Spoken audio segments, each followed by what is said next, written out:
It's the forecast everyone's been waiting for. The weekend forecast, of course. As we close out Friday and move into Saturday, we are certainly doing that on a bit of a soggy note in parts of Labrador and even western areas of Newfoundland where thunderstorms are on the go this afternoon.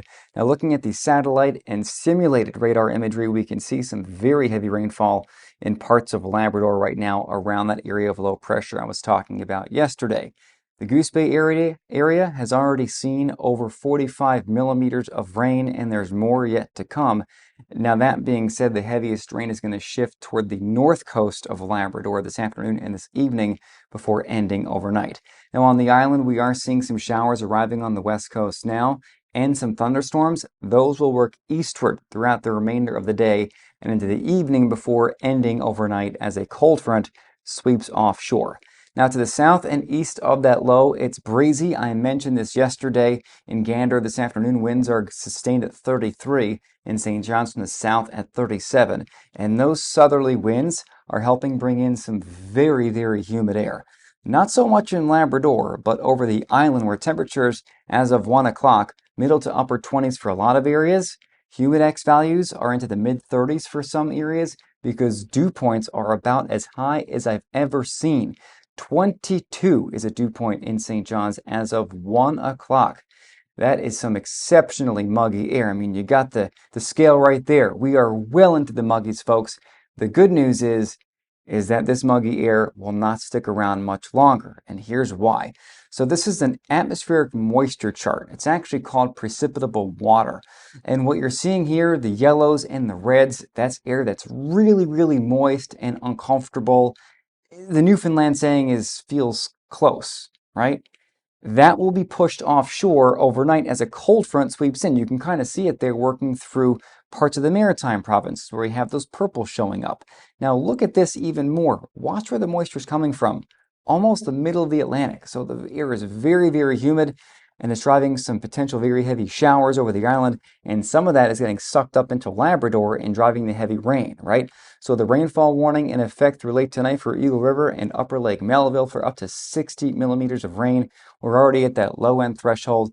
Now, as we go through the rest of the afternoon into the overnight, I don't know if much more rain is going to fall in the Goose Bay area as that heavy rain shifts toward more the north and mid coast, where 20 to 30 millimeters is on the way between later today and early tomorrow morning. Now on the island, we're going to watch the cold front move through. There are the showers and storms kicking through.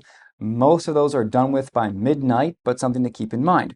Behind that front, the air gets much drier and much more comfortable as we go through the early part of the overnight and early part of Saturday. You'll notice that it's going to be way more comfortable as you step outside.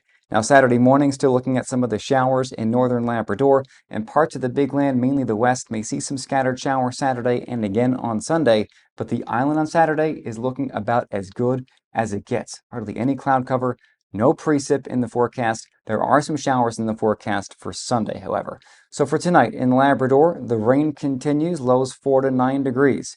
Across the island overnight, we see temperatures dipping into the teens, but by tomorrow morning, it's going to feel like 13, 14 degrees and a cool 13, 14 degrees. So open the windows up once the rain ends.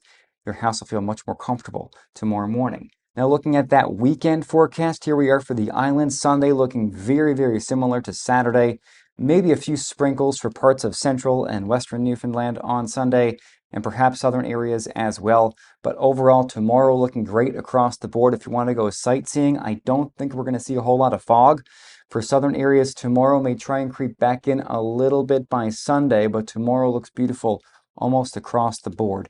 Into Labrador, we are looking at some scattered showers Saturday and Sunday, with a chance of some rain coming in. I should say rain showers, on Sunday, and temperatures moderating a little bit more on Sunday as well, but still a relatively decent weekend is on tap. Although on the north coast Saturday it's breezy and cool with highs only around about 11 degrees. And then we look at the forecast for Monday right now. Monday looks like a day where the island may see some significant rainfall, which is a good thing. That helped the Chance Harbor fire quite a bit. I'll watch that threat over the weekend closely, or threat may be the wrong word. hope over the weekend closely because it does look like we are going to see that rain continuing into Tuesday, and in some areas it could be on the significant side. Rainfall amounts, we'll talk about that a little bit over the weekend. Either way, I hope you have a great weekend. If you haven't had a chance yet, check out my website, sheerweather.ca. Lots of great information there. I'm going to try and post over the weekend. And also be sure to get the Sheer Weather app. You can find that in the Google Play Store or the Apple App Store. If you're having trouble finding it, SHEER in either store. And the easiest way really is to go to my website and click on Get the App, and that will take you to the direct link in either store. Have a great weekend, and I'll see you Monday morning.